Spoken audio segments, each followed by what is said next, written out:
Causas por las cuales las personas tienden a sentirse desilusionados. Es frecuente últimamente que cuando las expectativas no se cumplen, es decir, la desilusión puede surgir cuando las personas tienen expectativas que no se cumplen o que tienen ciertas relaciones personales, profesionales, de la vida cotidiana. Y esto, cuando no se cumplen esas expectativas respecto al trabajo, ciertas personas y demás, aparece una desilusión porque cuando conocemos a algunas personas tendemos a poner cosas que nosotros estamos incorporando a ellos o a las circunstancias, al trabajo, a los proyectos y demás. Entonces hay una tendencia a hacerle ciertas añadiduras y cuando eso no se cumple, ¿por qué? Porque son nuestros deseos, aspiraciones o necesidades las que se están manifestando, pues evidentemente va a aparecer un sesgo de desilusión.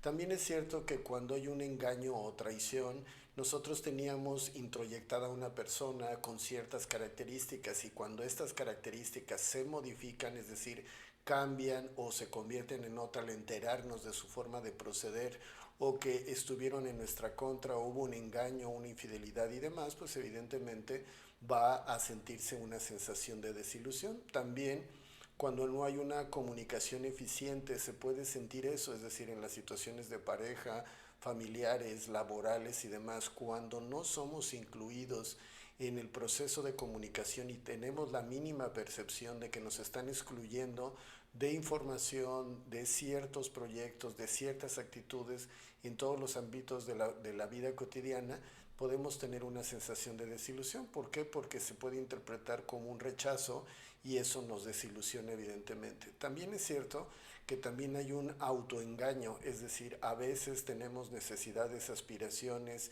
que son poco realistas, es decir, que están exageradas, más exacerbadas por el entusiasmo y por la necesidad y por la espectacularidad de lo que queremos conseguir, que cuando no se cumplen nos sentimos defraudados o nos sentimos desilusionados de este tipo de situaciones, pero en el entendido de que en el principio ya había un autoengaño. ¿Por qué?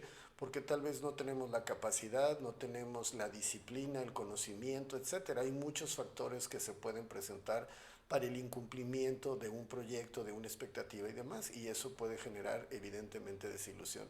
También es cierto que la pérdida de interés o motivación también genera desilusión. Podemos estar en algún proyecto o alguna relación incipiente y eso hace que tengamos niveles muy altos de interés y poco a poco conforme va pasando el tiempo y van pasando los días y nos estamos informando cada vez de datos más específicos, también puede empezar a aparecer cierto nivel de desilusión porque cuando se hacen cuentas alegres o proyecciones irresponsables por ganas de interesar a más personas, eso puede ocasionar en algunos casos un resultado contrario.